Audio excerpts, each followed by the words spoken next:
Welcome back. I'm going to try to go through this fairly quickly.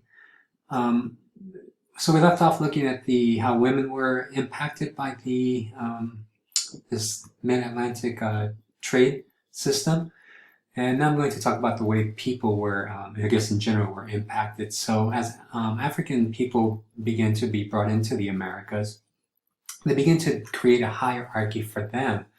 And part of it's based on value, of the individual. So they create a hierarchy where what they would label as a Creole, you probably heard the term, it's still used in certain parts of the United States, was worth more than a person, than what they would label a New African.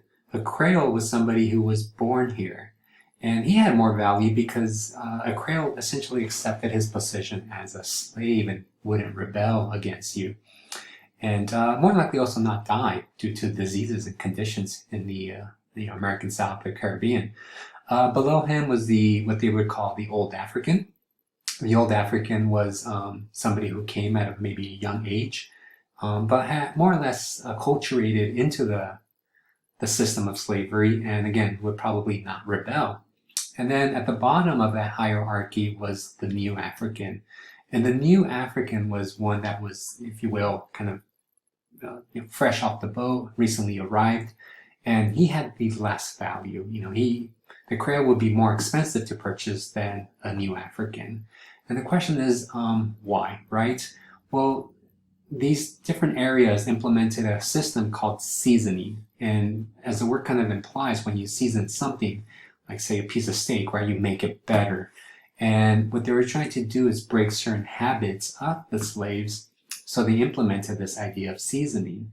And the reason why is, number one, you can get more money, right? A slave that doesn't run away or fight back, uprises, it's going to be worth more. You kind of break the old habits that they have. And, again, if you have a Creole who knows that they're a slave and know how to do the labor in this new plantation system, then, again, they're going to produce more work for you. They adapt to the environment. As I said, they more likely will not die. So that's a positive. With a New African, you're taking a risk. I mean, think of it almost like breaking in a horse, right? I know it's twisted, but that is that idea that's happening here. And then lastly, why they seasoned these people was because it was a psychological acceptance, right? Where the Creole accepted that he would be a slave for the rest of his life, whereas the New African might not. So it's a way to break down a human being to accept that the rest of his life he will be a slave. And so slavery, and you could take U.S. history or other courses to kind of dig deeper into these subjects, but I do want to highlight that yes, it does exist, and it did exist, and there was a horrible situation. We find that African and African American people survived, right? Or even Native people survived, and their culture kind of lived on in different ways.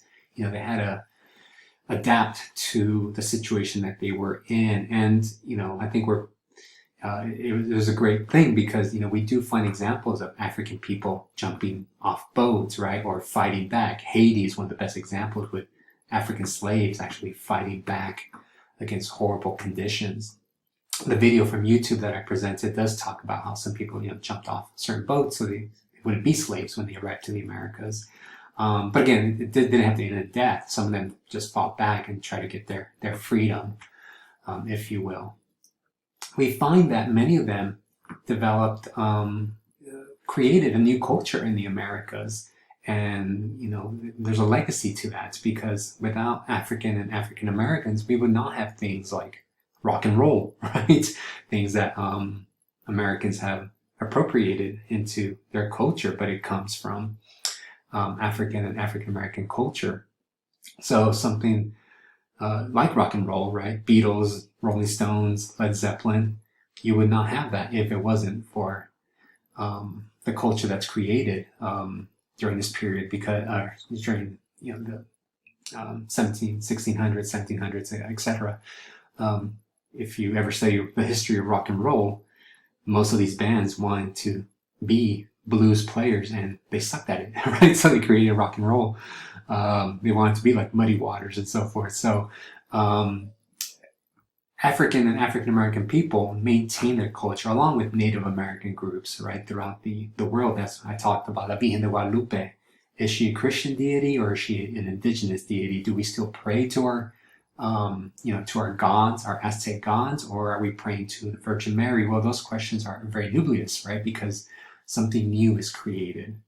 And this is what we call agency, where people are using what they have to survive.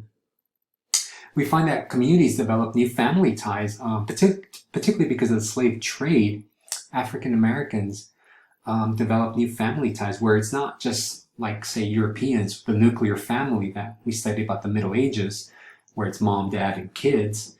It's a family that is extended because of the slave trade, right? Your partner might be sold off, right? Your kids might be sold off, and new people come in. So family is a different representation from a European model, and it had to do because of the slave trade and the slave system in the Americas, where family becomes, all these different people that you associate with,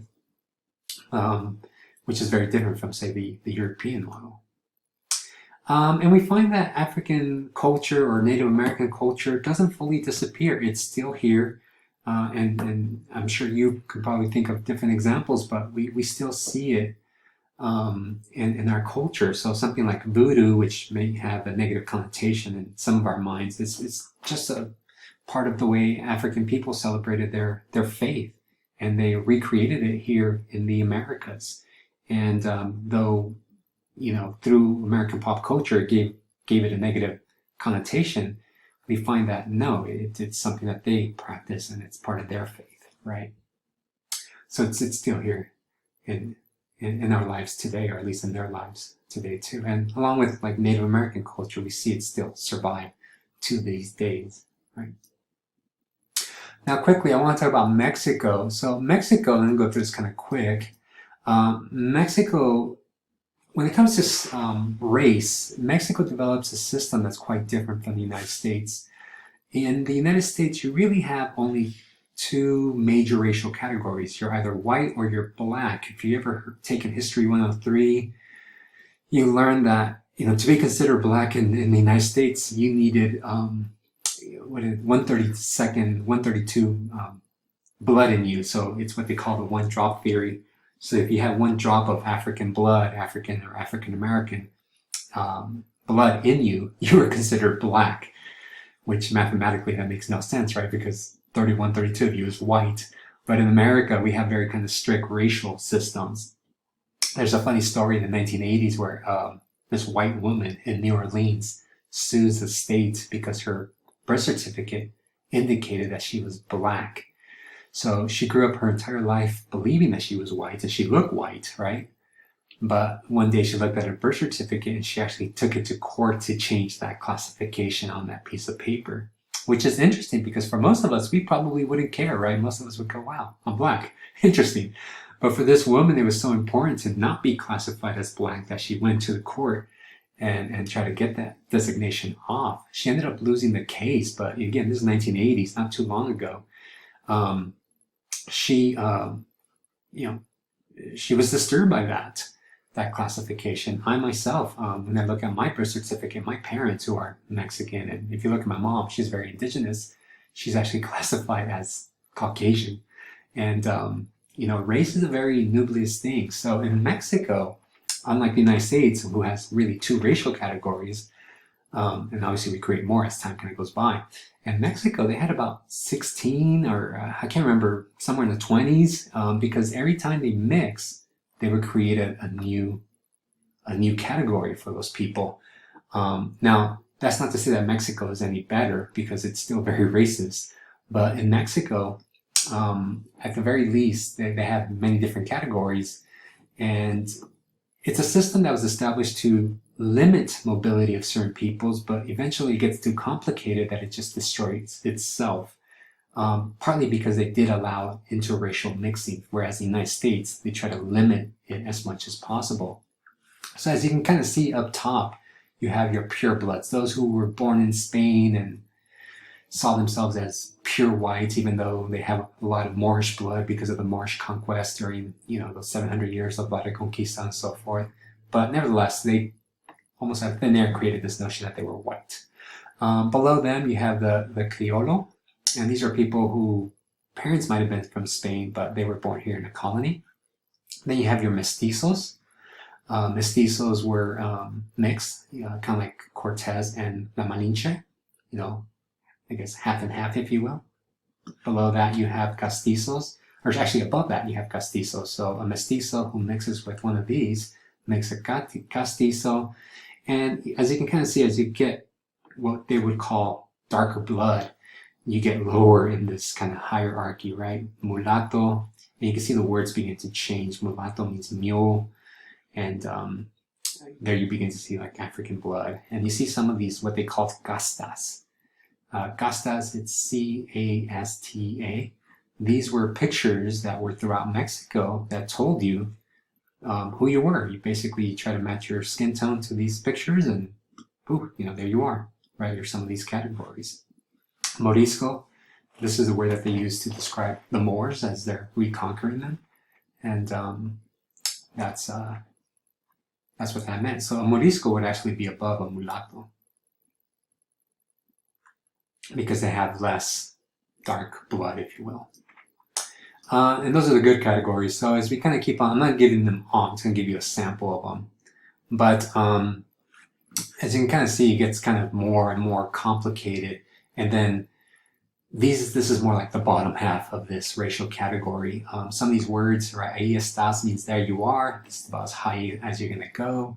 Coyote, lobo, right? These are kind of animalistic terminology, kind of saying that, kind of arguing that you're devolving into this animal state, right? And there you really begin to see less European blood. Zambo, which is again racist term that we kind of picked up from the Spanish when they used to control the South. Again, you see more non-European blood there. Torna atrás, there you have, that means to go back, essentially saying that you are devolving. And these pictures are very influential, as you can kind of see.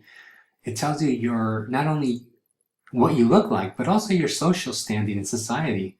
So if these words are very politically charged because it meant that certain doors were just closed to you. The lower you are in this racial system, the less opportunities you had. So if you were a lobo and you wanted to go to college, well, that was never going to happen. Or ahí estás, I wanted to be mayor of a city. Well, I'm sorry, that glass ceiling is closed to you. You're not going to be these things. Kind of like this picture right here. You have two white European parents and little African Mexican kid, and the dad's going, "Hey, what the hell, man? What's going on here?" Right? So they're kind of interesting pictures, but again, they have real socioeconomic meaning of opportunities in life. So these are examples of subordination. These pictures tell you your place in society. And in Mexico, at the very least, you can participate in the economic system, but with limited mobility, which is somewhat better than the American model, where if you're black, and again, that one drop theory, you're pretty much screwed, right? You're at the bottom of society. And it creates a very kind of simplistic racial system, whereas in Mexico, it's much more diverse. Eventually, it gets just too complicated. You can't keep on creating more and more categories. Eventually, the system just collapses on its own weight. It's just too difficult to maintain it as people begin to mix more and more and more. Now everybody just uses the word mestizo.